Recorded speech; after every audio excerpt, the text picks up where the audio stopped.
7:01 on Tuesday, and I'm actually here, and Luttrell is the only one who's come in, so Luttrell gets the salute for uh, absolutely nailing it. It is a beautiful day for some Q&A. Good evening, everybody. Welcome to the weekly Chiefs Digest live Q&A here on YouTube, on Twitter, and on Facebook. We will be answering your questions tonight. Joining me, as always, a little bit later into the show will be our Nick Jacobs from KSHB 41, and also the 41 is the mic, our podcast that you get every Tuesday, or excuse me, on Sundays. The Q&A is on Tuesday. Can tell that I'm not going to fall asleep today, everybody, but I can tell. It was one of those days where I didn't have as much sleep last night as I'm supposed to. So there we go. But here to answer your Chiefs questions. Anything that you've got tonight, we're up for it. So feel free to fire away. Quite a bit to talk about, I think. I mean, it's obviously there's been some activity in the last week. We were on live with you all last week as the vote was coming in, and so you got our take on the election and where the Chiefs are right now. We talked about that on the podcast on Sunday, and I delivered my little rant and unpopular hot take about what might or might not happen next, or what should happen next. That's going to be a longer term conversation about what the Chiefs and the Royals are going to do as far as their stadium goes, but it's obviously going to be a topic for another day. If you have any questions, don't know a whole lot more about the Rashee Rice situation, but I'm sure that might come up tonight, obviously, about any of the moves that the Chiefs have made in the last week. Carson Wentz, Mike Dana coming back, Clyde Edwards-Helaire coming back, a few faces in the fold. Some pieces that the Chiefs have put together. I think obviously Mike Dana, as we once again talked about on Sunday, if you missed it, a really key signing for the Chiefs and bringing back another piece of that defense. We will hear in probably about another week and a half or so, we'll hear from Brett Veach, and we should hear from Andy Reid next week for the beginning of OTAs. So we will see what how they kind of feel that the offseason has gone and where things stand with this team going forward. But I'll be interested to see the kind of language that they use, because obviously defensively, you look at it, I can't portray it as any other way than the Chiefs are bringing the band back. I mean, it's Chiefs 3.0. I mean, they have brought this defense back almost wholly intact. So not sure they would exactly say running it back, but that's kind of what they're doing. There will be obviously a few more new faces on the offensive side, and I'm not sure the Chiefs are done there yet. And obviously they'll add some draft picks at the end of the month, and there'll be some more pieces on both sides of the football, I'm sure. But there will be some interesting things to still come along. And just as a kind of a heads up, and Matt, I come to your question because you jumping in there with the first question, and I'm going to start on there next. Just to kind of give you a heads up about how the next few weeks are going to look for the Chiefs. Yes, OTAs start, and the offseason workouts start on Monday, April 15th for the Chiefs. However, the Chiefs are going to do what they have done the last few seasons, which means that not all the team is going to be expected to be in, like normal. Normally, this would be a time when everybody who's on the 90-player roster would be in and to start going through workouts and meetings and all of that nature. So my expectation, Andy Reid's going to do the same thing he's done the last few years, which is to keep those first couple of weeks virtual. So the players will be on their own, working on their own. You'll see, I'm sure, the Patrick Mahomes spending some time with the pass catchers down in Texas, which he's already been doing. It gives them a way to kind of work away, but it also is Andy Reid's way to kind of also give these players an extra couple of weeks off after a long season. So the players that you will see in town next week, and you probably see some videos, maybe even some availabilities, whether they're live or in Zoom for their press conferences. I would expect them to be mostly Zoom, but you'll see just players who are rehabbing. It may be some players who are new to the team, free agents, that kind of thing might be in. Most of the skill position players will be off working on their own. There might be just a few other players, veterans returning, who come in and want to be able to work out with the strength and training staff, or maybe there was a specific thing they want to work on with the coaches. But otherwise, all their meetings, everything in that nature will all be virtual to just give the players a little bit more of a breather. It won't be until after the draft, really, that everybody will get back into place. and be all in one unit. They'll start with the rookie mini camp, and then after that, all the veterans will come back in, and that's when OTAs begin, and the off-season workouts will begin in earnest. And then obviously, we should hear from Andy Reid on Monday on the 15th. Probably be another few days after that, maybe a week before we'll hear from Brett Veach and his annual press conference previewing the draft and answering some questions. So we will have and be hearing from a lot more Chiefs players and coaches in the next really 10 to 14 days. And we're just 16 days from the draft too. So we're going to be getting that in earnest as well. And I'm going to have a mock draft up at Chiefs Digest here tomorrow. So you can see my first mock draft and where I'm going. And we're going to have a few more versions of that in the next couple of weeks. And you will have a lot of names associated with the Chiefs and where they might go. But let's get started with the Q&A. Like I said, Nick will come in here in a little bit later and join us. But Matt, one of our great members here, are there any other Chiefs free agents that you could see coming back? And honestly, there's not a ton left. Probably at the top of the list, I would say that would be the most likely to me to come back would still be Mecole Hardman. That is one of those things that I don't want to say it doesn't matter, but the timing of it doesn't matter. Mecole's been around, so if he was a late addition, wouldn't be any problem with him coming in and signing. But the Chiefs have had an open door with Mecole, so I could absolutely see him coming back in. Jerick McKinnon is maybe more of a question mark about, hey, if he's going to be back this year, if he does want to come back with the Chiefs.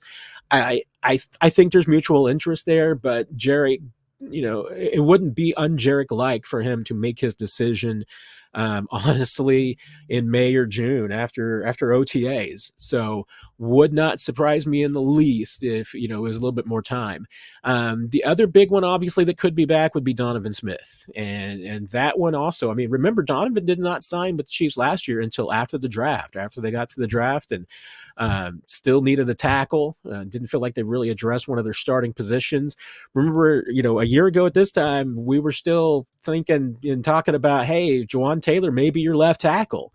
That may be the guy who's starting for you. And it wasn't until after the draft settled and Donovan Smith signed that the line really took shape. And so that's also another position. Whereas, Mecole coming in because he just knows the offense, there's no issue with him coming in late. That to me is no big deal. Donovan Smith kind of the same way. I mean, a tackle, nice to be in there, but once again, because the players aren't going to be getting onto the field until after the draft, Donovan can kind of sit back. And honestly, now that he's been a year in the system, I mean, if he wanted to take his time as take a veteran prerogative, if you will, and not have to go through OTAs and workouts and that voluntary workouts, and says to himself, tell you what, Chiefs, tell you what, Brett Veach, call me June 19th and we'll see what's going on. Would not surprise me in the least. I mean, that's how these things kind of work for veterans. And that's to me, I mean, once again, it's fine when you're a veteran and you've been in the system at least a year. So that's not a big deal. So yeah, I mean, I think those are obviously the ones that you could still most likely see coming back. There's a few other players out there that are still free agents that could come back, but not many. But those are the ones, and I think the best ones that have a possibility to come back. And once again, I mean, the draft could impact that. If the Chiefs take a potential starting left tackle in the first round, well, Donovan Smith may not be back. So that waiting to sign may not be just as much for Donovan's, thought process as it can be for the Chiefs too. I mean, they both may be comfortable. And if the Chiefs do sign a, potentially starting left tackle, that might not be what Donovan wants to be here. He's going to want to play. So I could certainly see him, if the Chiefs draft a left tackle, Donovan may be saying, hey, I want to go to a team that's got an opportunity for me to start. So that's kind of how I see at least how that kind of sitting right now. Doxter with some great advice. A beautiful day to hit that like button as well. And I'm never enough. I don't think I'm enough of a self promoter probably to always ask for you to hit the like button, the share, and I'll do all that fun stuff. The bell, I guess, all that. And I say all that too much. I apologize, everybody. It probably drives some of you absolutely crazy. I do have a few fill phrases that I lean on from time to time. And every once in a while, somebody will say, hey, you say this way too often. And It does. I'm not going to lie. It does hurt my feelings a little bit, but then I also know that's something I have to fix and clean up. So I, I'm going to work on that. I will work on that. But if you have anything else that I need to work on, feel free to let me know. I'm still a noob on the YouTube and the live streams and everything. So, Dirk, how big of a priority is drafting a tight end for you? Do you have any favorites in the draft? That is a tough one because, two things can be true here, Dirk. I can feel like tight end is an absolute huge need for the Chiefs, without having a ton of favorites in the draft, because honestly, after Brock Bowers, I mean, the conventional wisdom is that this is just not a very good tight end class this year, that it's just pretty weak across the board. And I say that with having somebody I actually like, who I think could be the second tight end off the board, but just would not be a Travis Kelce replacement for me. And that's Ben Sinnott from Kansas State. To me, I mean, Brock is without a doubt, best tight end in this class. And I have some concerns. I don't know if he would be a perfect replacement for Travis Kelce. He, is incredibly athletic. There's no doubt about it. Great skill set. I have only minor concerns about his size. He's not as big as Travis. Travis is a little bit stronger, a little bit bigger, a little bit faster, but Brock's a really good player too. So if the Chiefs if he were to fall, like the draft board I'm looking at right now has him at number 13. Chiefs are not trading up to 13 to get Brock Bowers. Would they trade up to 22 to get Brock Bowers? Yeah, that was a place where I would. If he fell that far, that I'm certainly interested. But I don't think that is going to happen. Now, Sinnott is a different category. He is going to be maybe a second round, maybe even an early third tight end. And the Chiefs have expressed some interest in him. So I have no doubt that he is on their board. He's very similar in size to Bowers too. So that's why, to me, if you're looking for a Travis Kelce clone, you need a 6'5", 6'6", tight end with a little bit more muscle, a little bit more speed, a little bit better footwork. They're not, those are the unicorns, by the way. So that's tough. So not every year is going to have a Travis Kelce in their class. I'm not of the belief there's anybody else really in that group. But the only reason that's not really appeals to me, though, is that I think he's just a flexible guy. I can see him, especially with the Chiefs now, not carrying a fullback. He could play a fullback role. He can play an H-back. He can roll in a lot of different places. He can play, I think, attached to the line. He can be a blocker. He can be spread out wide. He's a really useful athlete. He's kind of, to me, in this draft, he's a poor man's Brock Bowers.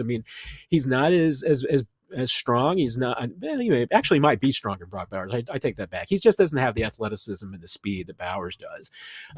But is he a tough player that can do a lot of different things for you? Yeah. I see that. So 64, maybe he's in the conversation. But after that, it really becomes a crapshoot. And if the Chiefs were to take a fifth round, fourth round, sixth round tight end, I don't think would be the worst thing in the world. There's a few there that would probably be of good value, and especially if it's somebody with some size, it's a bigger target. I wouldn't want another Noah Gray in that sense. Just talking about a smaller tight end that is has a little bit less utility. I'd be looking at somebody who's bigger. Jared Wiley from TCU is going to be a late round guy, 6'7". That appeals to me. Theo Johnson, Penn State, 6'6". AJ Barner, Michigan, 6'6". Those would be maybe more targets for me. But once again, those are going to be probably more all day 3 picks to me. So if that's where the Chiefs ended up getting a tight end, it wouldn't be the worst thing. But Derrick, am of the philosophy that at Travis's age, and he's been at this age now for a couple of years, I'd be looking for his heir apparent every single year, because you just never know when, for lack of a better phrase, the wheels are going to come off. You get an injury that's worse than last year's, one that's more season ending. I don't think that Travis is going to fall off a cliff. I think he certainly should have the slow and steady decline, if you will. I can see him having a progression like a Tony Gonzalez, that he's still going to be a productive player, could be a productive player into his late 30s. Don't know how long Travis wants to play, too, is the other question that you got to be ready for. So, yes, drafting a tight end rather is a big priority for me every year right now. It's just not as big, early on for me just because of the talent of this year's class.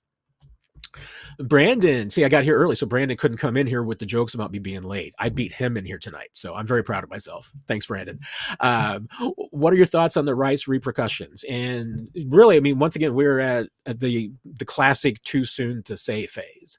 There hasn't been a lot of news this week. I mean, we had a lot coming last week, fast and furious, and there's absolutely no doubt. I mean, let's face it, Rashee has got himself into a bad situation with some bad choices, and he's going to have to face the piper on this one. I mean, and there's going to be a lot of that. He's going to get it from his coaches. He's going to get it from Andy Reid. He's going to get it from Brett Veach. He's going to get it from Clark Hunt.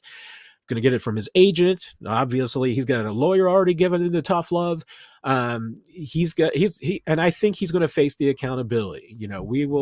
I'll be interested to see how long before we get to talk to Rashee, whether it will be during off-season workouts, whether we'll have to wait till training camp to get to see Rashee, see if he is in. Remember, the OTAs are voluntary. So even though I think he needs to be there as a second-year player, sometimes, hey, players skip out. I wouldn't expect that with Rashee, but let's see if he's there, and if he does address the media while he is here, between now and June. Like I said, once again, it could be July before we hear from Rashee on this whole situation. But I mean, it is the classic. You have to wait for the process to play out. Certainly, this situation went a lot better than it could have. Rice could be in an absolute world of hurt if there were people with serious injuries in that accident. He was incredibly lucky. There's some bad stuff as far as some of the reports that have come out. Things have been in the police report, what has been reported and alleged as far as, this case. We're not entirely clear on what charges will be filed against Rashee, and that's going to be an issue. My thoughts on it, just the big picture, Brandon, is that it could be a lot worse for him. It could be better, but I think it could have been a lot worse. What action we'll take will be largely dependent upon just how quickly the wheels of justice move here. It doesn't seem like Rice's attorney is at this point denying a whole lot. So whether this, goes to trial, whether it becomes a plea bargain, how quickly it becomes resolved will affect any punishment. I don't expect the Chiefs to do any punishment. I mean, there's no reason at this point to put him on a suspension list or an NFL exempt list. So I don't think that is coming. I don't get the impression that is going to happen. So let's see what happens. My expectation is still obviously that in these cases, the wheels of justice move very slowly. I wouldn't expect a resolution for many months, maybe even until after the regular season. So if Rice faces any NFL punishment, my expectation is probably going to be 2025. Doesn't rule out the possible that something could affect 2024, but that's just my general impression about the way that these things usually work. I mean, Frank Clark's situation was the exact same way. His penalty did not take place for an entire season after he was involved. So we will see what happens. But joining us right now to help out with the questions is our good friend Nick Jacobs. And as we talked about this last week, man, I haven't even got to stream to audiences yet. I know, I did it again.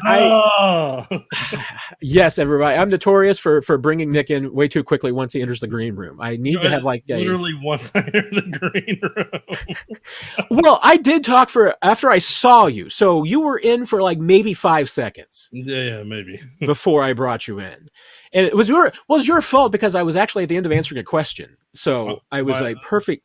So if you could just stop doing that in the future. All right, I'll wait in between. I'll cautiously wait in between. I'm going to get an hourglass, though, is what I'm going to do. I'm going to put it on my desk, and when I see you in, I'm going to flip the hourglass, and I will no longer bring you in from the green room until after the hourglass runs out. So that'll be the entire show. Well, it won't be an hourglass. I might have to be like a 30-second glass, but. Oh, okay. Nick, do you have any thoughts off the top of your head that you want to get into tonight before we any opening remarks? Yeah, opening remark. I tweeted yesterday, but I'm going to emphasize it here yet again. There is only one people's champ of Kansas City. His name is Terez Paylor. Anybody else that tries to claim that cannot. It is not fact. It is fiction. No. Terez Paylor was the people's champ of Kansas City. That is a absolute fact. And no offense to anybody else claiming the title, but there is only one, and it is Therese. See, so I mean, I'm glad we got that out of the way. I feel better about life. There you A little go. bit, less stress off at this point. This is what Tuesday nights are here for everybody, people. It's for sometimes I need to get things off my chest. Sometimes Nick needs to get things off his chest. If you all need to get things off your chest too, that's why we're doing this. So I'm absolutely open to that. So it's called Therapy Tuesday, Chiefs Digest.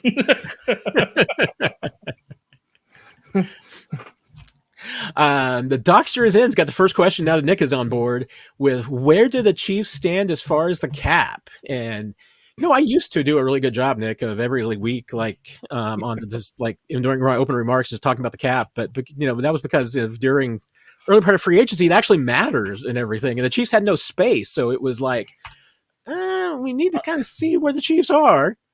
I love how you just open it up and you're like, hey guys, haven't been doing very well with this. Oh, I have absolutely no problem telling everybody exactly how bad I am at my job, Nick. So whoa, hey, now let's not get reckless with our words, okay? Let's not do that. The funny thing is, I being as far as being bad at my job, one thing I had not done is I had not checked to see if the NFLPA had updated for the top 51 yet during the offseason. And because honestly, folks, I'm the one that's usually responsible for them to jump over the top 51 because it's they only have to change this 2 times a year. They have to change it during the beginning of free agency, and they have to change it after the beginning of the season. And I usually give them 48 to 72 hours because I know, hey, they're busy and everything, a lot to do, and they have to do, but they just have to change the setting on the website to start pulling the light report. I didn't tell them this year, Nick. The last couple of years, I was the one that told them to do it, and they did it kindly enough.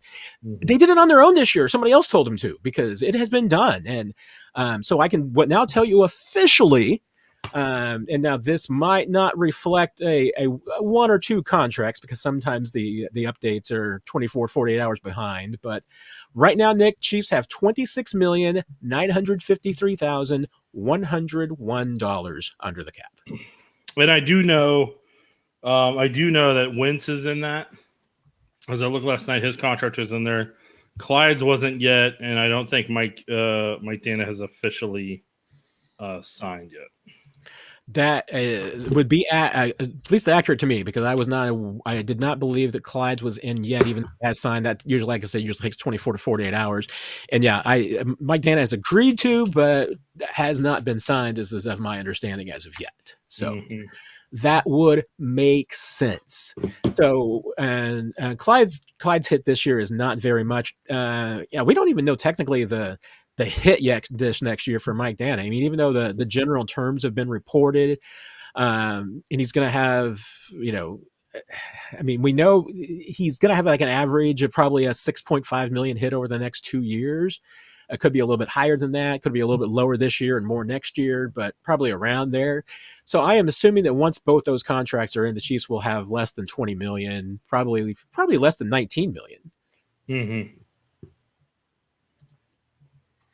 So that's where the Chiefs stand, Dockster. And obviously that only includes top 51. So remember, on top of that, you got to get in 52 and 53. You're going to have some updates because you're going to have your rookie class coming in. That's going to be higher than that, and bump some of those contracts out. You're going to have injured players. You're going to have a practice squad roster. You're going to have some dead cap space when you make some moves here and there. So Brett Veach, typically by the beginning of September, when the season begins in week 1, he would like to have $8 to $10 million in cap space. They've gone into the season with maybe closer to 5 to 8 million sometimes, which is kind of the danger zone. But if you look at it that way, you could probably say that the Chiefs right now, I mean, they have some room, Nick, but not a ton of room to just go out and go willy-nilly. Yeah, they don't have enough room for all the activities they could dream of, but they can have a real nice Saturday, maybe a nice Sunday. But yeah, no, you're not going on a big 14-day family vacation. You're not doing that. So don't do that. Do you have room for a Donovan Smith? Yes. Yep. Do you have room for, an $18 million receiver? No. Yeah, no, definitely not. Probably don't have room for a $12 million receiver. And honestly, based on what's still out there, I don't think you have room for a $6 million receiver, but that's just me. You have the room, you just don't want to. It's not economically efficient to pay that amount. Yeah, there's nobody out there I would take a $6 million cap hit for this year. Let's put it that way. Nick, I haven't really talked about you about this. Did you see the Eclipse yesterday? On TV, yes. Did I look out the window? I looked outside while I in between watching defensive ends on coach's film. Because I noticed it got really dark outside, and I was like, I know what this is. Let's be real. It didn't get really dark. It got cloudy. Well, I don't know where you were compared to where I was at, Matt, but it was darker than it should be that time of day. I was standing outside, and it was a little dark. I mean, but maybe your eyes got used to it quicker than mine did. Well, I mean, we were in the 100% totality last time in 2017, Nick. Yes. And 100% totality versus 90% totality is basically the distance from here to the moon. I mean, it's totally different. I mean, if you had told me that there was an eclipse yesterday, I would not have necessarily known it, because you looked up at the sky, and I'll admit I looked up at the sun for 1 second just to kind of see what it looked like. I mean, I've caught enough fly balls, Nick, that I've looked in. I've looked into the sun a lot longer than that and been okay. So, but it wasn't that great. But the last time, the totality, that is freaking amazing. So yesterday was just very disappointing to me. But all I know is it's the third eclipse in my lifetime. And total eclipses are absolutely phenomenal. Well, eclipses in general are neat, okay? They're a reliable vehicle. No, I'm just kidding. They're a reliable vehicle for the prediction of the end of times and human sacrifices. They're, no, I'm kidding. Whoa, hey, I'm kidding. They're quality gum you can chew. Maui bro Kaioi. I hope I'm so terrible pronouncing things. Just Maui. He goes by Maui. I apologize for even trying that. He may not, but we're gonna say he goes by Maui. Which offensive tackle would you move up for, Nick? And I am going to just go ahead and preempt Brandon's remarks and everybody else's, which is, we know we're not moving up for Joe Alt because what? Oh, you're wanting me to finish the sentence? I was just kind of trailing off in sadness, Nick. Well, you know what? Risk it for Joe Alt. Do it. No, I'm kidding. You actually need a lot more players, but hey, maybe a rumor gets leaked out or something that makes him drop, and he gets to have a great career with a playoff tetim. I can just see the Twitter account of Timmy Timerson tweeting out a photo of Joe Alt. Timmy Timerson would never do that. Timmy Timerson's not that type of person. Timmy Timerson's only there to ask Sunday sound off questions. So that's what Timmy Timerson's about. So if it's not Joe Alt, Nick, yeah, are you moving up for anybody in the first round? Offensive tackle wise, no. Yeah. No, you're not moving up for anybody else. You've got quality tackles you can get in the second round. Like we've talked about, like Patrick Paul from Houston, like that's he's going to be a really good tackle. I like him. And then obviously the guy from Yale who I don't want to butcher his name. I'm gun shy on names now ever since people got upset about me calling A.D. Mitchell. I don't remember what I called him, but it was something from Rocky. But either way, I'm gun shy about that. But no, I think the Yale tackle would be there. You may have to trade back from the first to second to guarantee either him or Paul, because I don't know if they'll be there at 64. I hope they'll be there at 64. But those are personally for me, those are the two that I personally have my eye on. Because receiver wise, I'm just curious what's going to happen at 20 to 32, and that'll answer a lot about where the run at wide receiver is. Because there is quality wide receivers in the second round, should be quality wide receivers in the second round and third round and fourth round.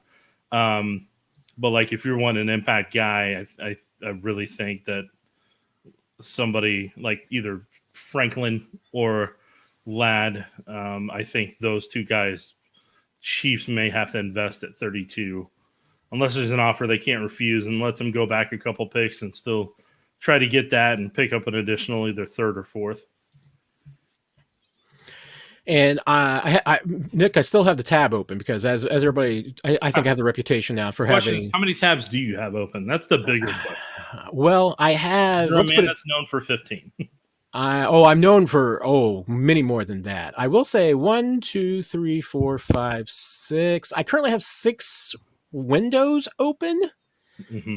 And multiple tabs in each of those windows. So, but I still had the how do you pronounce Karan Amagaji tab open. So I was able to retrieve that very quickly. But as a repair, as my understanding, Karan Amagaji. Sir, no. I salute you. You were so now, if the Chiefs draft him, I apparently know how to pronounce it. I just need to learn how to spell it. But that will happen. So, yeah, I mean, I'm a little bit more liberal than you are at tackle. I have not as discerning taste as you have at tackle. It's Matt's way of saying I'm high maintenance. No, it goes to me to say that you have a critical eye, and you have a certain expectation, and I have lower standards. So I prefer your way to look at it. So yeah, I mean, I agree. I mean, there's nobody I would move up to get because I mean, unless Mims fell to like 23 or 24, then I would be in the conversation about maybe trying to move up and everything. But that's about it. But you're right. I mean, then after that, I'd be looking at the second round. And now the question would probably be, do you move up from 64 to go get somebody? And that's a possibility. I mean, if you really feel like you need somebody, but you also get in kind of a no man's land there that you might be just trading up to barely get value. I mean, if you're trading up from 64 to get somebody, it's because you've got somebody that you think is maybe early 40s that is now all of a sudden available at 52. Well, is there somebody that fits that category? I mean, I'm not. For example, I'm not. I don't think either one of us are necessarily big Kingsley. And I don't have the pronunciation for him up from BYU. I wouldn't trade up to get him. No, but there might be some names out there that if they fell that far, you'd be interested in. But then you're probably also wondering and asking yourself, why is that player falling? So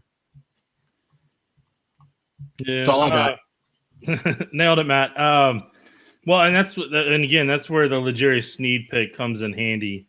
Whether you need that in the first or second round, that's what I'm just telling you right now, that's the purpose you're using that for. If there's somebody that's dropping in the first that you want, or you want to aggressively go up and get them, then you're going to use the 32. You're going to use that third if somebody will take it, or your own third from 2025. So I'm saying you're using one of the thirds from 2025. You're using your 32nd.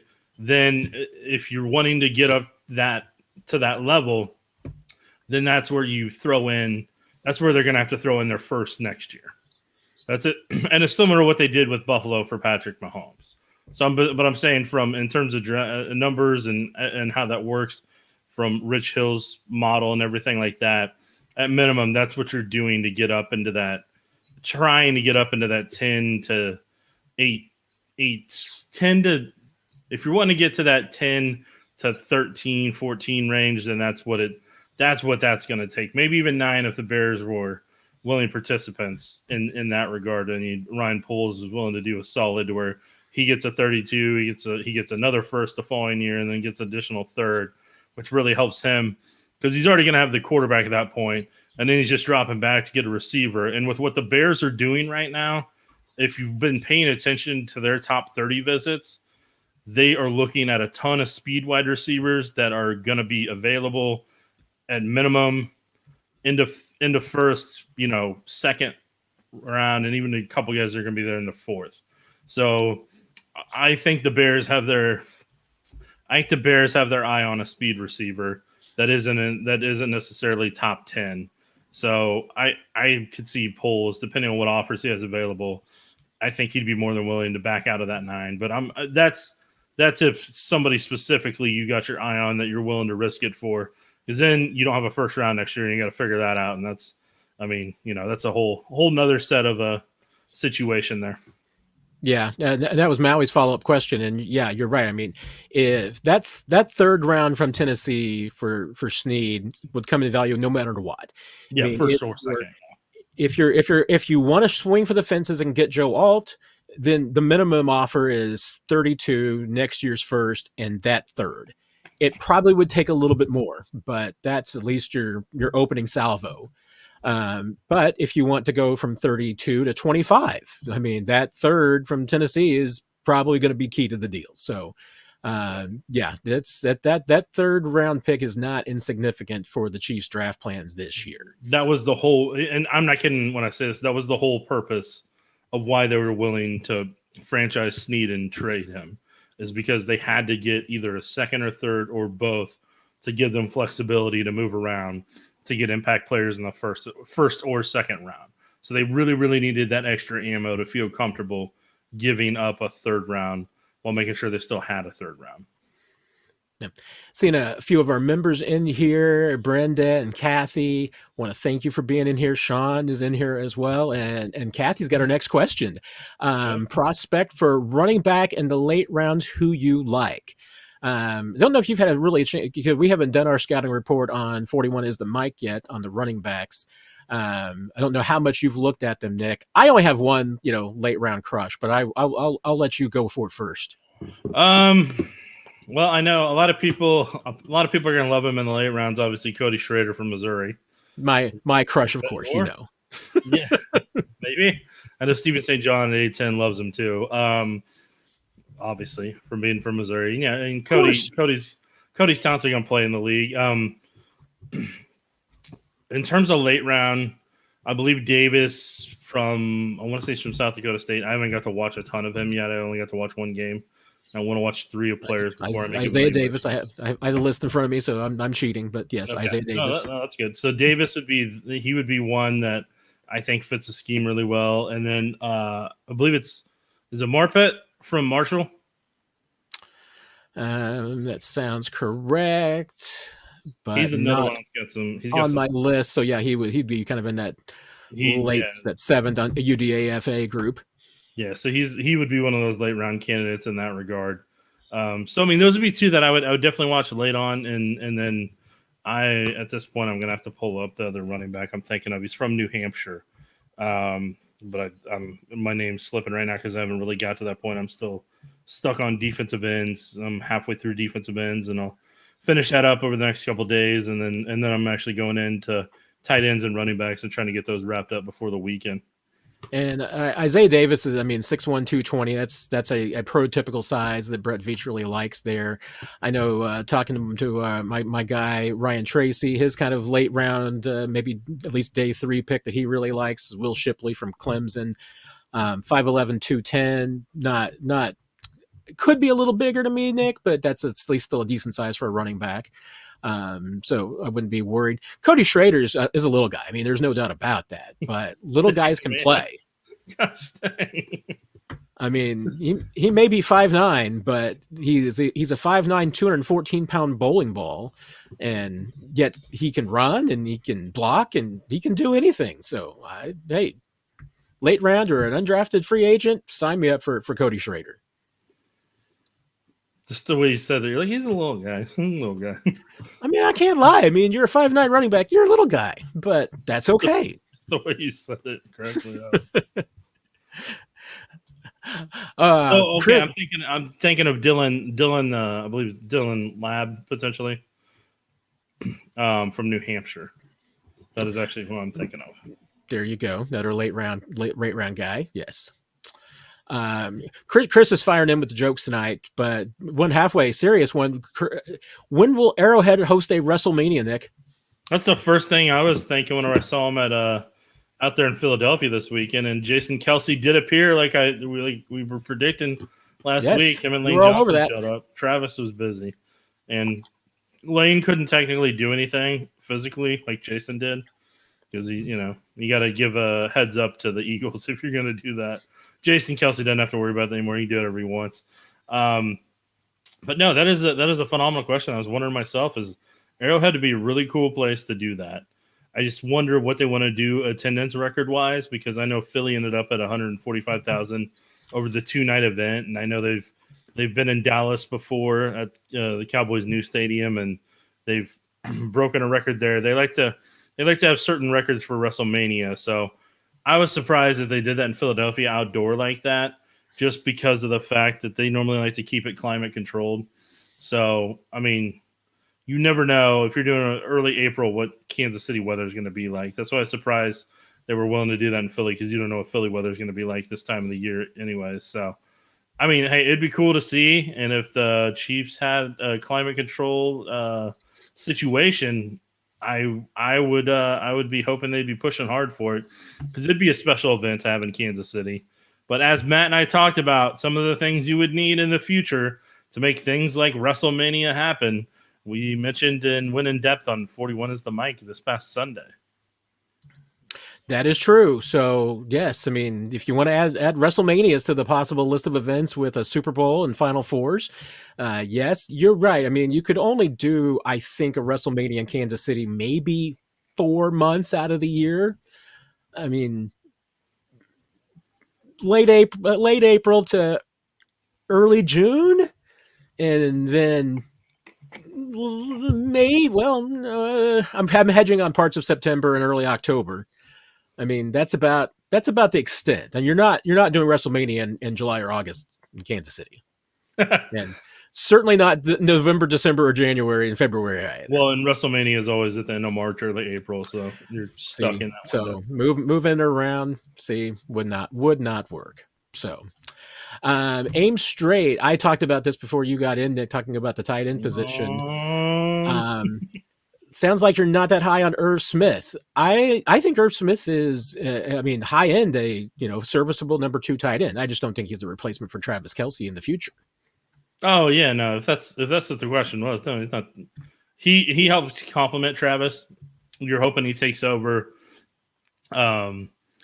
Partially what they always wanted Demetrius Harris to be and develop into, and then what they wanted Jody Fortson to develop into. So, like, you're wanting that. He takes over that athletic ability of those 2 guys, and you're hoping he can kind of help you convert some first downs and kind of give you an upgrade over what Blake Bell was at this stage in his career after the hip injury. You're not going to get that same type of blocking. But, I mean, he's a good pulling guy, and he would be fun in space going against corners and safeties and kind of helping clear the way on some of those outside runs. Yeah, and the original question that sparked the conversation really was just about the priority of drafting a tight end this year.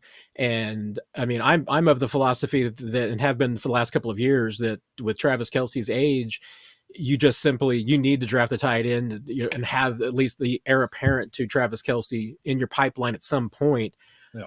Now, I mean, it's been a priority for a while that the Chiefs, I think, have not addressed. And Irv Smith, not a Travis Kelce replacement. Is there a Travis Kelce replacement in this draft? I mean, after Brock Bowers, it's this tight end draft to me is a crapshoot. So, I mean, the general consensus seems to be that this is a very weak tight end class. So, even though I have tight ends high as a priority, I wouldn't be drafting a tight end as a high priority this year. Yeah, I mean, when you look at last year, I know that was the year to get a tight end if you could have. It actually was. I know that we know that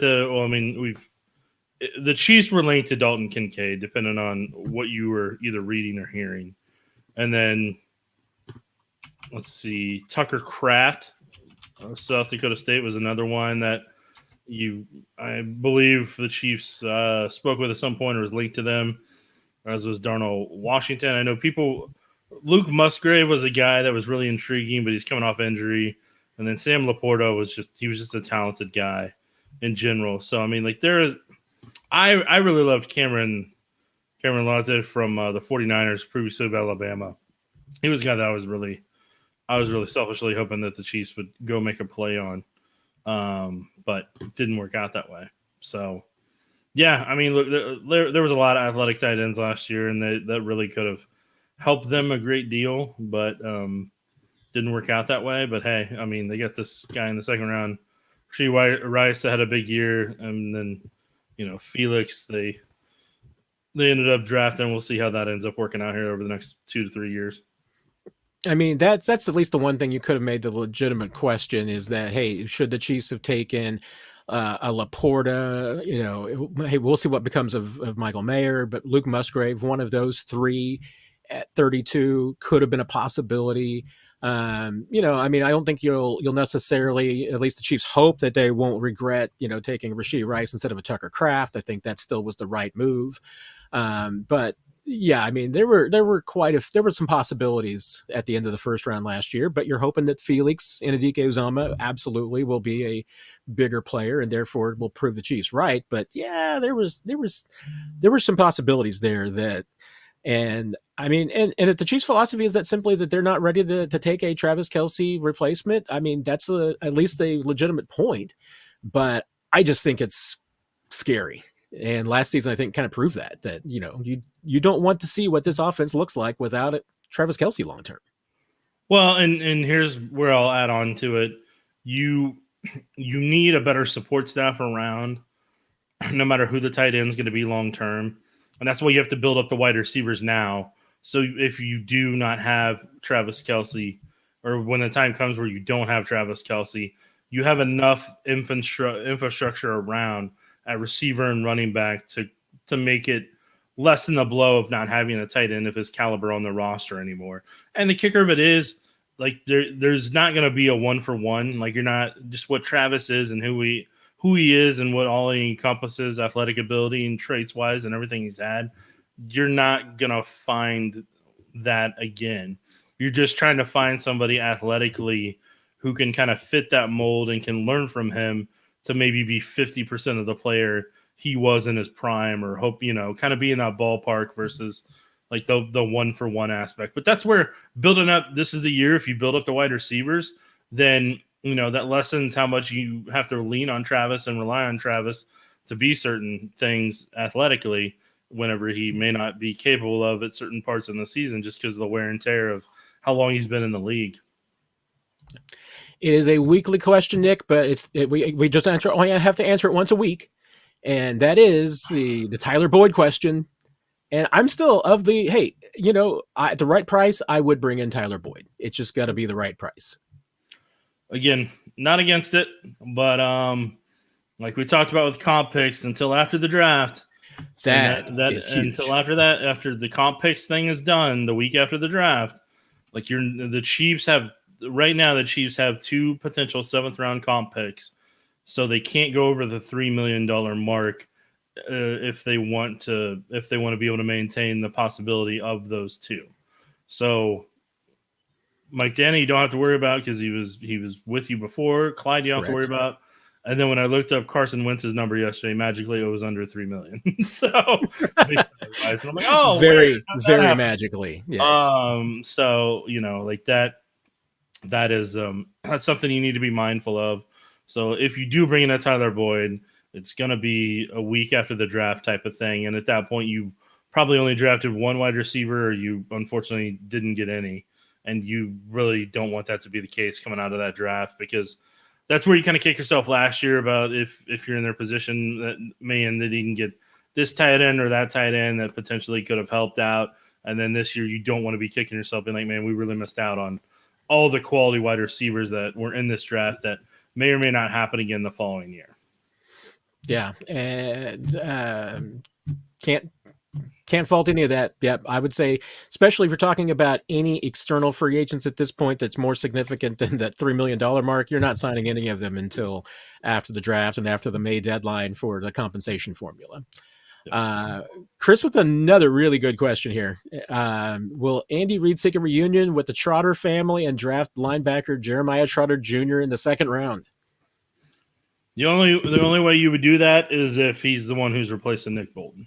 Yeah. And because him and Nick Bolton have very similar skill sets, and Trotter isn't exactly the most athletic in coverage, and exactly the best in coverage. He's a downhill attack guy, just like his dad was in Philly. So if you're trying to bring that back together, you're doing that in preparation of not paying Nick Bolton the following year.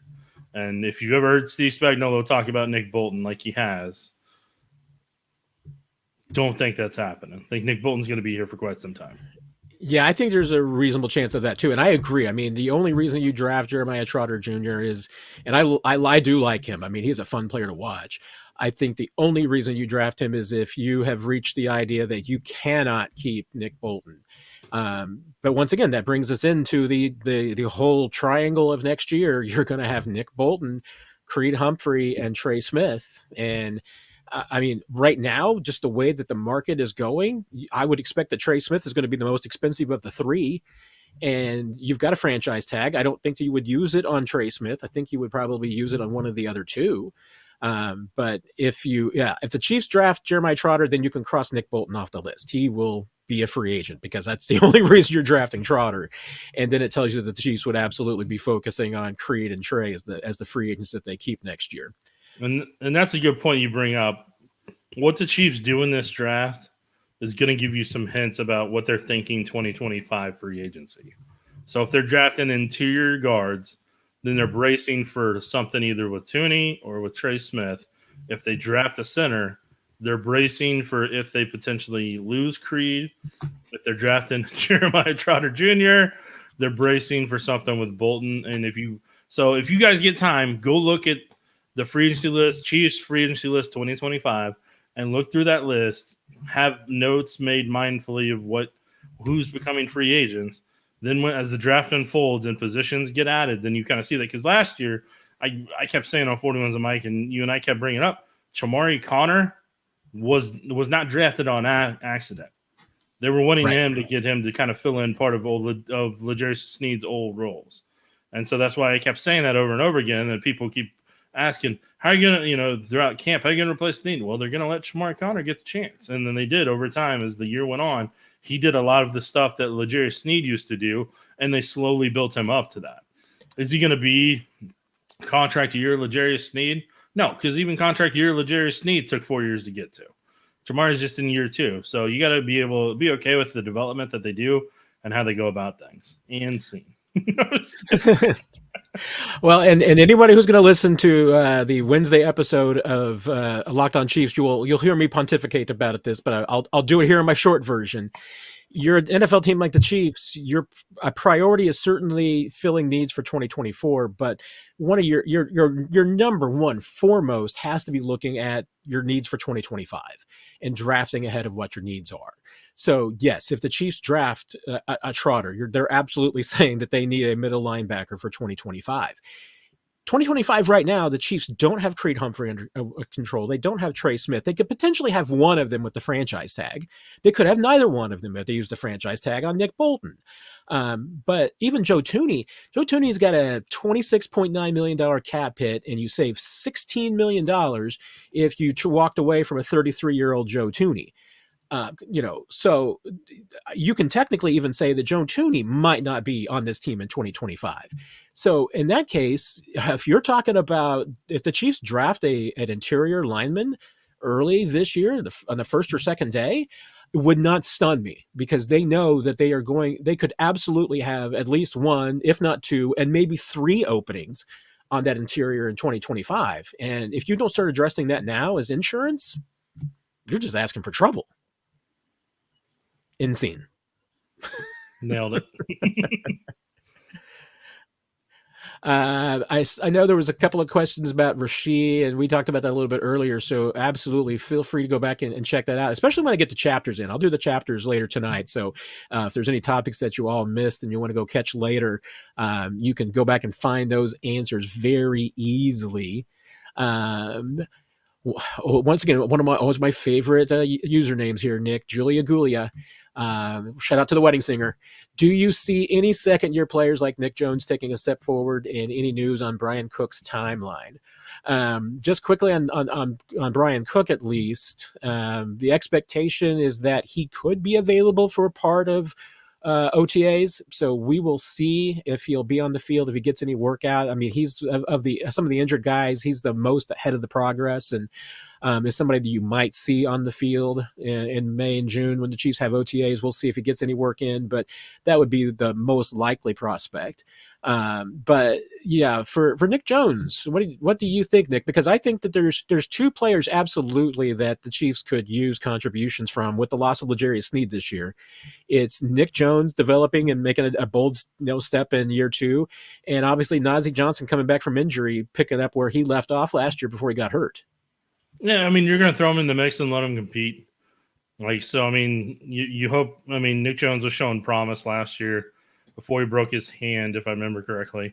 And then it kind of stunted him to a certain extent. So, yeah, I mean, you're hoping Najee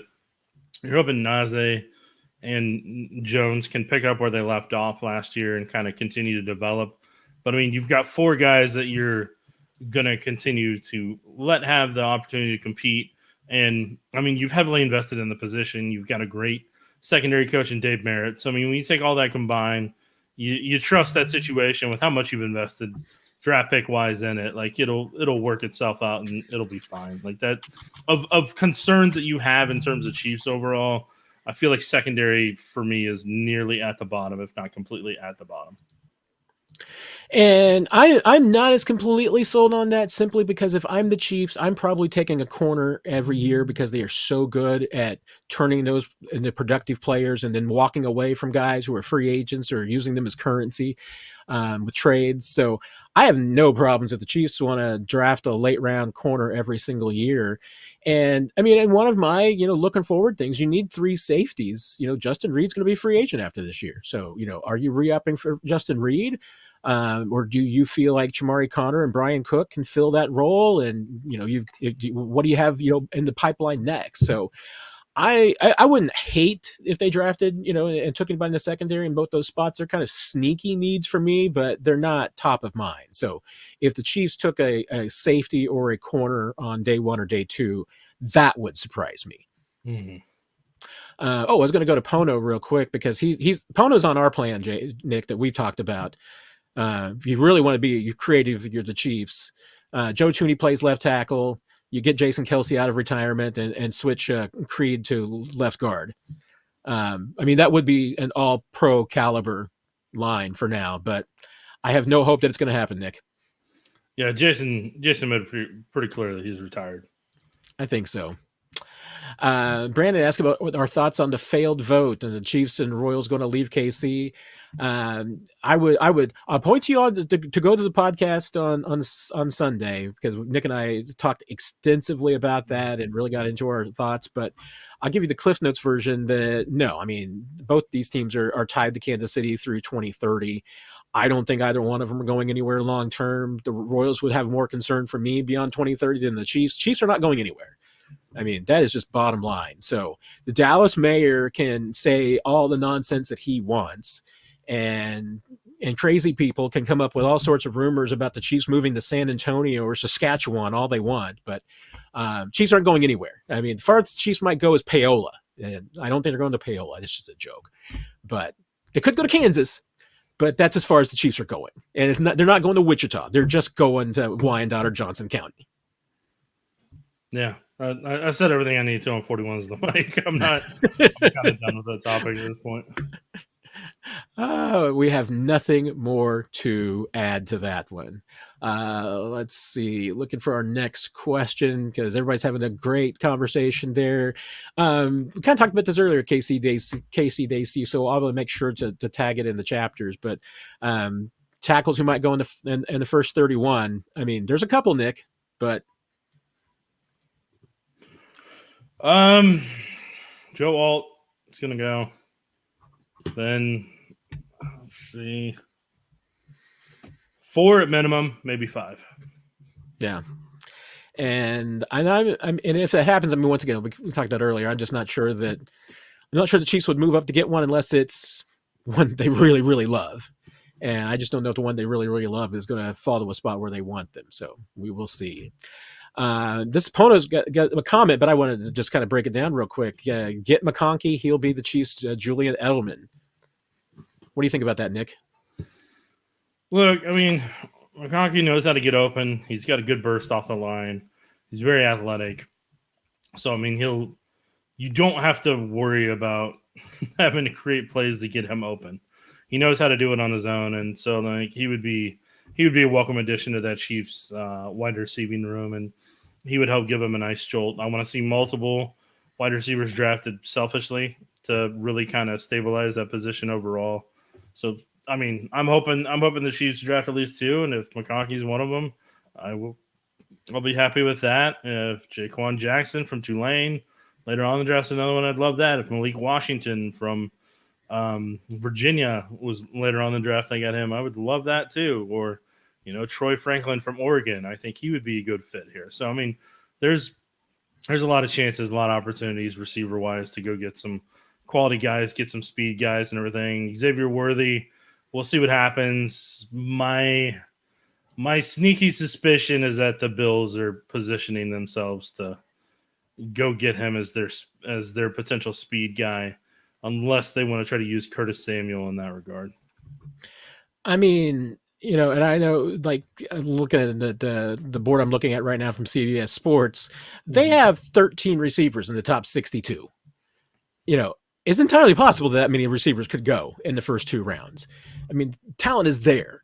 And honestly, I mean, I think there's obviously a few other names in there too that could absolutely be day one and day two picks. So you can, in this class, you can still get quality receivers up and down, and you can even get value on day three. So, yeah, there's a lot of different ways the Chiefs could go, and I think it would still be a successful draft pick. So, Darren wants to know why give up on FAU after he finished second on the team among DNs and stuffs and forced fumbles in about 180 snaps. And I mean, I definitely am not in the give up on Felix camp. And I know that there's been some criticism and some people wonder about him, but I've said it all along, Nick, and that last year the Chiefs expected to be a red shirt year basically for Felix all along.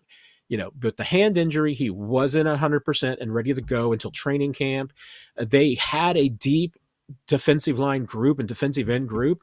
He was expected that they had to play him a little bit early without Charles Omenihu, and he actually played very well. But once Omenihu came back, the Chiefs were healthy and deep at defensive end. So they really didn't need him. He was there to learn and to recover and build up his strength and do all those things. And I think you can say he checked all those boxes of the Chiefs' expectations for last year. So I don't think there's any giving up on Felix. I mean, I can understand fans being frustrated because you expect more production out of a first round pick, but I just don't think that the Chiefs expected more out of him last year. They're expecting more out of him this year. Yeah, this is the year where they're going to find out what he is or isn't. And so nobody's giving up on him. They're going to give him every opportunity to play the right defensive end spot over the left tackle. Mike Dana's going to be there as insurance and be able to kind of help along in there in the run game and run support. And then Dana's going to work all over the line. We'll see who that fourth end is, question mark. If the Chiefs end up taking somebody in the draft to kind of be that person, because not only would that person kind of help in the rotation overall and not only be insurance for Felix or insurance for any injury, they're also there in case the Chiefs need to go a different way after if Charles Omenihu doesn't get back to form this year, because his contract will be up after this year. And then so that may be, again, like we talked about, pay attention to who they draft in this draft, because it's also giving you kind of an idea of what they're bracing for in 2025 NFL free agency. Yep. And hey, and you bring up free agency. Ever change your KC? If the Chiefs spend any money in free agency, where would you anticipate that money going to? Left tackle. And we talked about this earlier. I mean, one thing is that if you're going to spend any money right now, it's going to be in May once the draft is over and the compensation deadline is done. If you're going to spend money on the left tackle right now, you would spend it on Donovan Smith. And I'm not even sure that that's going to happen before the draft. I think the Chiefs and Donovan Smith probably want to see what happens in the draft. I doubt Donovan Smith would want to come back to Kansas City if the Chiefs take a tackle in the first round. But then again, the Chiefs may really want to sign Donovan Smith after the draft if they don't take a tackle. So, that could change things a lot like there. But I mean, honestly, like I don't think that the Chiefs need to spend their money anywhere at this point. I mean, wait until after the draft, see what happens. And then if you have any holes, but And maybe once again, that's where you look at a veteran receiver to get some depth. But I just don't think this team's in a real spot right now where they need. I can't say the one spot to say, hey, they need to go out and sign this free agent to improve this roster right now. Yeah, I mean, for the most part, I think you're kind of down to if you need to add an offensive tackle after the draft, after the draft, like Matt said, or if you want to add a veteran receiver after the draft, again, after the draft. So right now, everything is building up towards what you do in the draft. And is there any pieces left over that you want to bring in before OTAs start up? And then that's what you do. And then that's kind of your roster at this point. And then everything else that you have left financially, you're going to bank and you're going to use for potential cap space next year to be able to start re-signing some of those guys and have a little extra cap room to be able to get whoever the heck you need under contract. There you go. Doctor Who asking, is this the year that Cornell Powell steps up? He's obviously been training with Patrick. I mean, I will say this. Cornell Powell is an interesting player to me, Nick, because this would be his 4th year with the Chiefs. And, and things are different now. I mean, it used to be with the old rules that, hey, a guy could stick around for 3 years on your practice squad and maybe never get in. And it wasn't uncommon. It's just that for them coming back for a 4th year was uncommon because under the old practice squad rules, you really couldn't have a 4th year player on your practice squad. I mean, that was the end of their careers. Now you can, but at the same time, Nick, the Chiefs have had a pretty much an unbroken streak, except for, waiver cutdown days, of having Cornell Powell around on the practice squad, at least for 3 straight seasons, yet they have gone out of their way to find almost anybody else to play at wide receiver other than Cornell Powell. And I can't necessarily rectify the two other than they do feel like that Cornell is at least a good break glass in case of emergency guy. Look, I'm going to be as blunt as possible on this one. Do it. With the wide receiving group they had last year, if there was ever a chance he was going to make it on the active roster, if there was ever a chance he was going to have an impact, if there was ever a chance that he was going to see significant time, it was last year when, I don't know if you know this, but things were on fire for a while. And so if all those things were going to happen, they were going to happen last year. I understand he got drafted in 2021, but I'm just telling you, like, if it was going to happen, last year was the year for him to really make his mark and his impact on the offense. And we're not asking, are they going to draft a receiver? Are they going to resign a receiver? We're not asking those questions. We're not asking those questions as much or as intensely because he came out of nowhere and crushed it in year 3 and, all that type of stuff. So, I mean, he's a member of the Kansas City Chiefs, and that's kind of where I'm at with that. Well, and I will give some props to Cornell in this sense, in that talking to players in the locker room over the last couple of years. I mean, 1, he's been a good teammate. 2, he has been an excellent scout team receiver. I mean, I'm not saying that's why you keep a guy around the practice squad, but Cornell Powell has actually, been one of those guys who really works hard at it and gives guys good looks, and they do appreciate that. The defensive guys absolutely appreciate that. I mean, he's been a player there. And then the next thing is that, I mean, if you had 2 injuries at your gunner position, you're probably bringing up Cornell Powell because he's kind of your an emergency special teams guy. So maybe you're right. I mean, last year was the year that if he was going to be a breakout receiver, he should have gotten his opportunity last year. I can see why the Chiefs continue to keep him around. And hey, in a 10-player practice squad era, Cornell Powell probably wasn't. He's a luxury you can't keep. But, there actually are kind of reasons why I can see that you would keep a guy like Cornell Powell around, even if he doesn't play, because he can do some other things for you. I'm going to give Doctor Who one more question because he had the next one in line.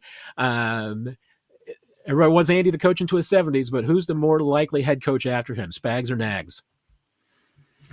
I think the longer Steve Spagnuolo stays around here, the more I kind of wonder if he gets that opportunity.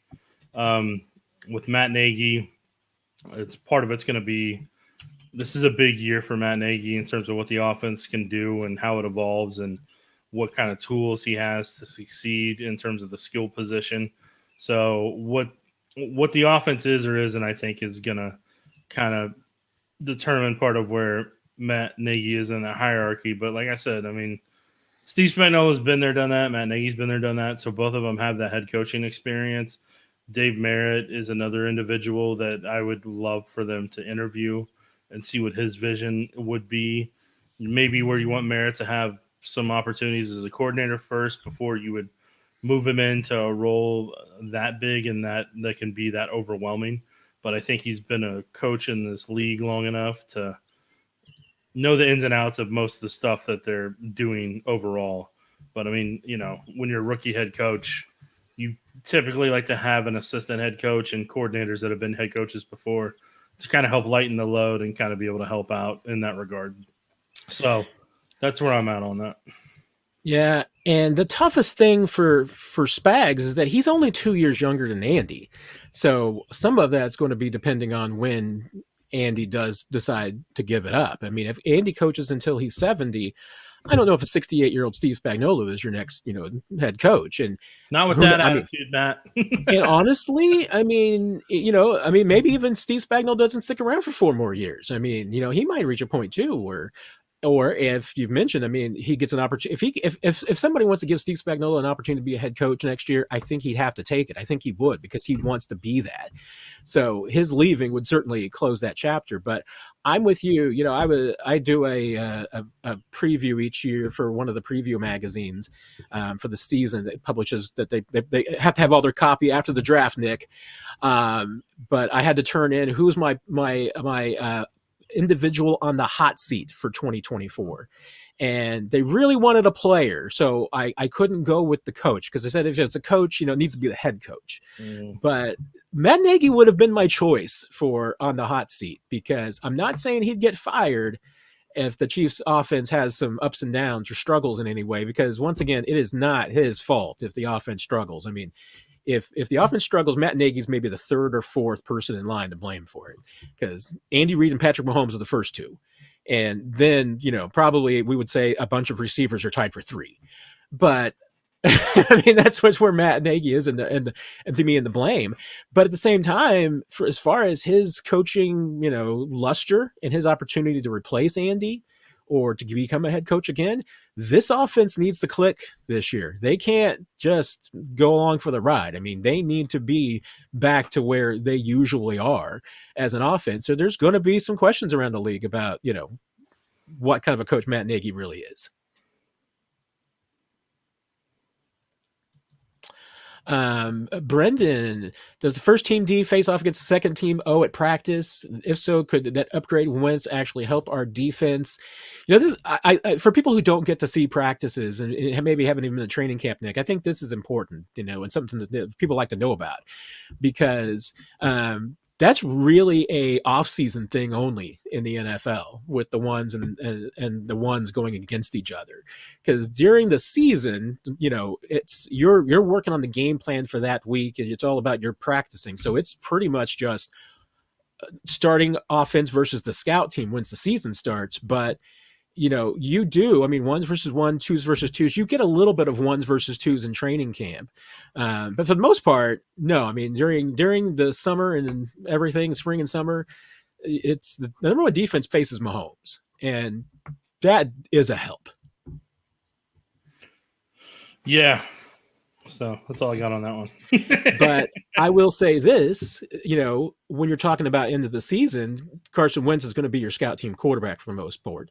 If Chris Odokin's on the team, he'll be the scout team guy that does your mobile quarterbacks. But as much as, Blaine's a Mizzou guy, my guy and everything, I would say Carson Wentz as a scout team quarterback is an upgrade. So that would definitely be an upgrade for helping the defense, although I don't think that this defense needed help last year, because they did just fine with Blaine being their scout team quarterback. Nick, this is Pono has a question that we have kind of answered, but now we'll just answer it directly. Why hasn't any team made a move for Renfro? Is he asking for too much money? Short answer to that question is kind of yes. I mean, Renfro at this point is going to be asking for more money than that, enough money to fit into the compensation formula, and nobody's going to want to sign a player that's going to fit into the compensation formula right now. The Chiefs don't want to, and nobody else wants to either. Yeah, so I mean, like the things you can take is multiple things. So like Matt said, that's number one, money. difference in opinion on the money. The second thing is some players like to wait till after the draft is done to see where the best situation is for them, and then take that dollar amount that they begrudgingly will have to take with incentives. Or third, some guys want to let their body rest. They want to let their body rest and kind of not have to go to a new situation or have to do anything differently. And also, if I remember correctly, Hunter Renfrow is playing in the Royals outfield right now. Spelled differently, different last name spelling, but there is a Hunter Renfrow playing in the Royals outfield right now. So he might just be busy doing that.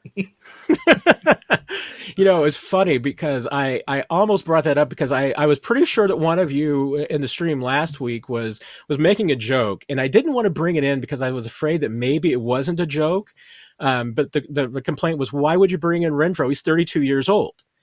That's the outfielder, not the wide receiver. So I thought maybe that was a joke, but maybe it wasn't. I don't know. Matt, I think you're all out of questions at this point. I know. I mean, everybody's kind of jumped off early. We're normally only getting into lightning round at this point. So I will say, hey, if anybody else has any more questions, you've got time to get it. A couple more in before last call. But Nick is making last call. I'm pretty sure he went to the grocery store today, folks. So we've got a couple of more minutes here. Although, hey, you know what I got at the grocery store? Oh, you got Niners tears. No, this is the underdog. It's the new one. That the salted caramel? No, that was the Niners tears.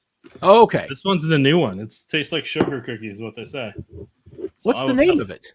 It's called I just told you, man. It's the underdogs. Oh, I missed that completely. Okay. Sugar, yeah. Brandon and Andrea is saying it's sugar cookies. So no, that's my brother. Don't. That's your brother. My brother coming back from my niece's track thing in Smithville. Don't give my brother any attention. Now that I've said that, he's gonna say something on here. I know he is. There you go. What would you tell someone who wants to start studying a game like concepts? And there's my brother doing that. Hey, Brandon, do you have any questions you want to ask, or anything that one of my 5 nieces wants to ask right now? Is this Brandon your brother? Yes. What? I had no idea. And Brandon, you're the one that's been giving me grief about showing up late. No. That's a different. My brother. That's what I was asking you. Oh, if you look,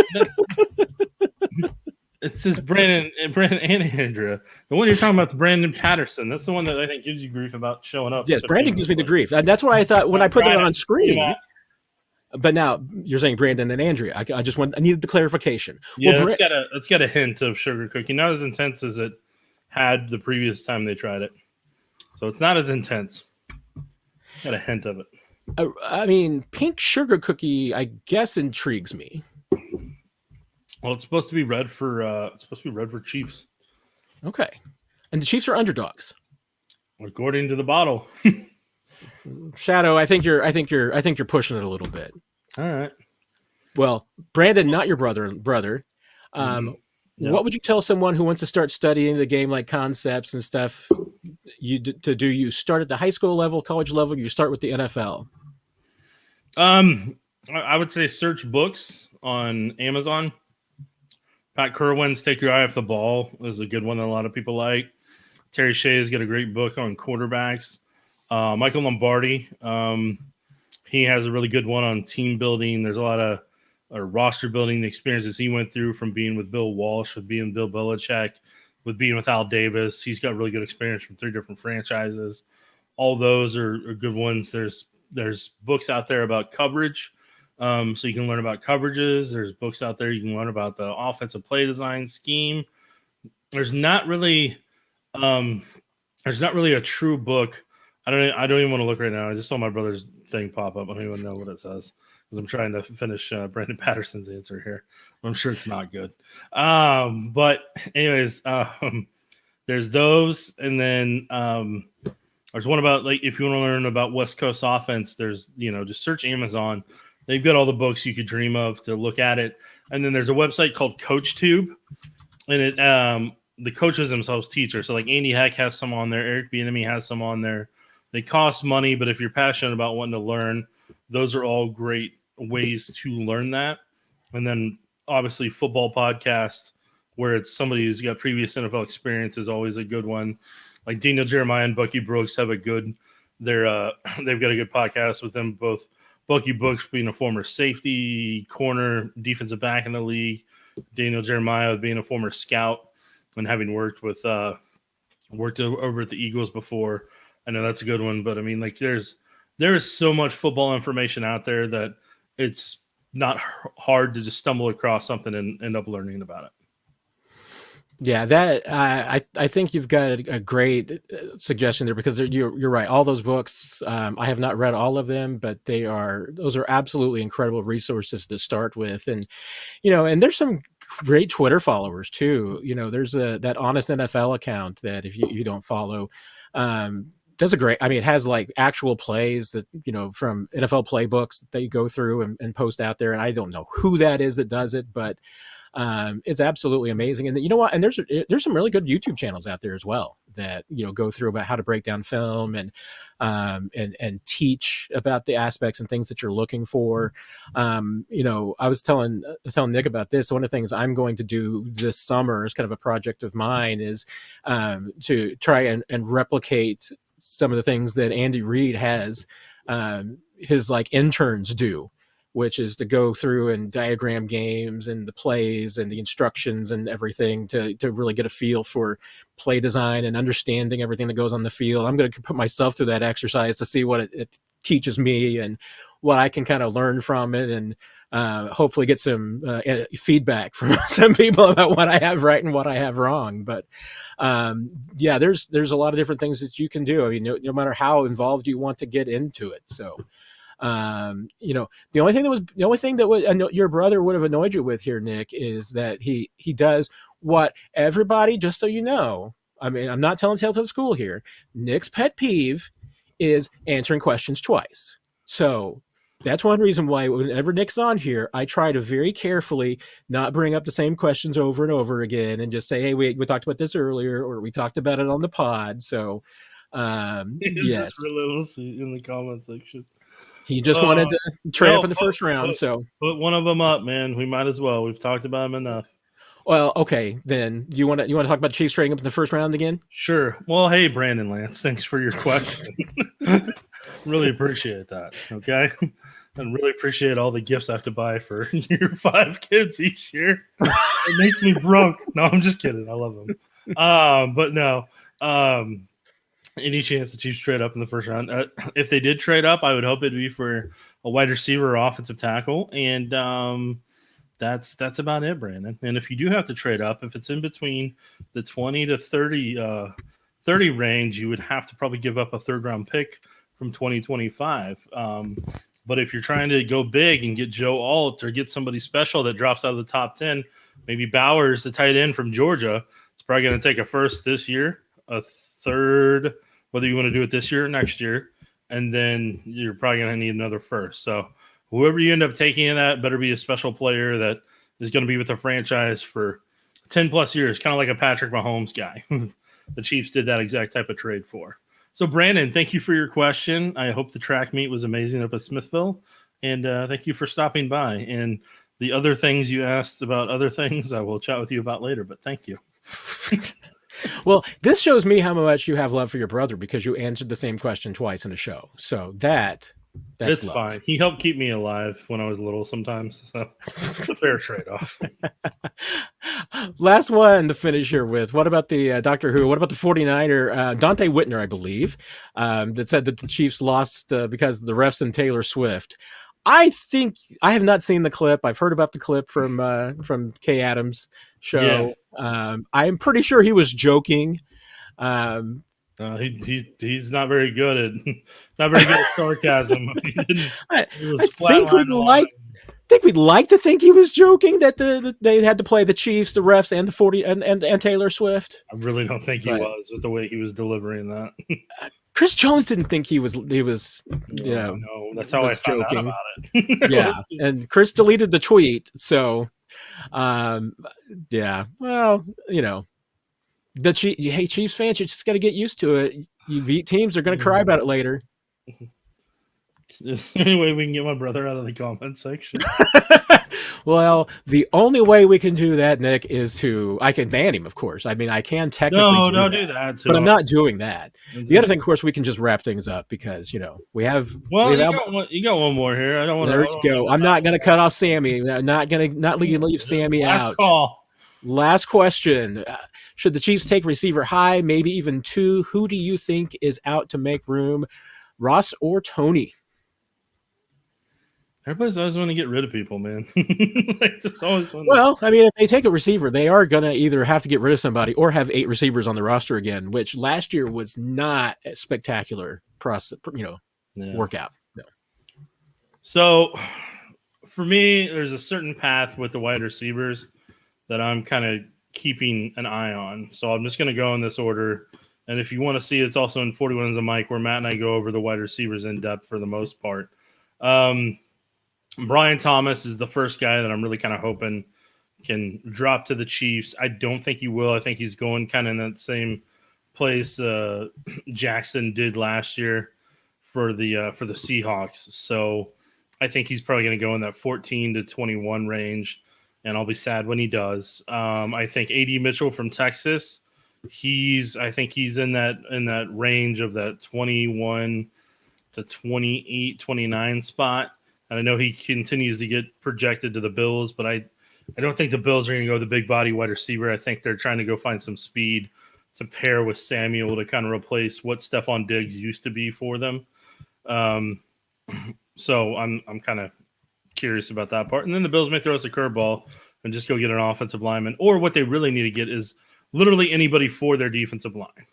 Literally anybody for their defensive line. Because their defensive line, that's part of the reason they got to go sit at home and watch the Chiefs for the final 2 weeks, is because they just don't have a great defensive line overall or depth. They really don't have, for collectively, they're underwhelming at linebacker. Like that whole defense, they're going to have to heavily invest in that. The Bills are the same way that the Chiefs did during their Super Bowl run last year. Like I said, Lad McConkey, I think he'll be in striking distance for them. Of course, now they said that the Bills may take him. Xavier Worthy is going to be really, really popular. Obviously, Troy Franklin is somebody that I think would be good for the Chiefs. Roman Wilson would be a fun slot receiver. Ricky Parcells is going to be a fun slot receiver. Jermaine Burton is a guy that I'm really intrigued by. Polk is another guy that I'm intrigued by, and I think those are kind of, and then Javon Baker is another one that I think is going to get a lot of play on day 2 in terms of coverage and who people are interested in. So I collectively think that those are kind of the first and second round guys, wide receiver wise, that you're keeping an eye on. And and I'm going to be having, in addition to my mock draft, that's going to be coming out on Wednesday, and later this week, is this a Chiefs one, or is it all NFL teams? Oh no, just the Chiefs one. Right. But I'm also going to later this week have just a breakdown of the roster look about where it kind of stands right now, who would be your candidates for the 53. And I mean, right now I would have on my 53 5 receivers for sure, with Marquise Brown, Hollywood Brown, Sky Moore, Rashee Rice, Kadarius Toney, and Justin Watson.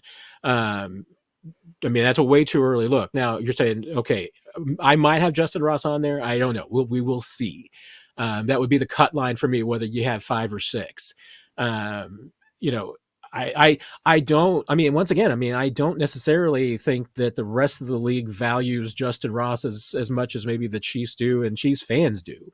I was going to say Chiefs fans. So I don't know. I mean, just look at the numbers. I don't think anybody around the league could say, "Oh, hey, look at Justin Ross's numbers. We got to go get this guy." I think he could end up on the practice squad perfectly fine. But if you had 6, okay, now you draft somebody. Well, I mean, here's once again the thing that comes back with Kadarius Toney. He's got a guaranteed contract for next year worth almost $2.9 million, I believe.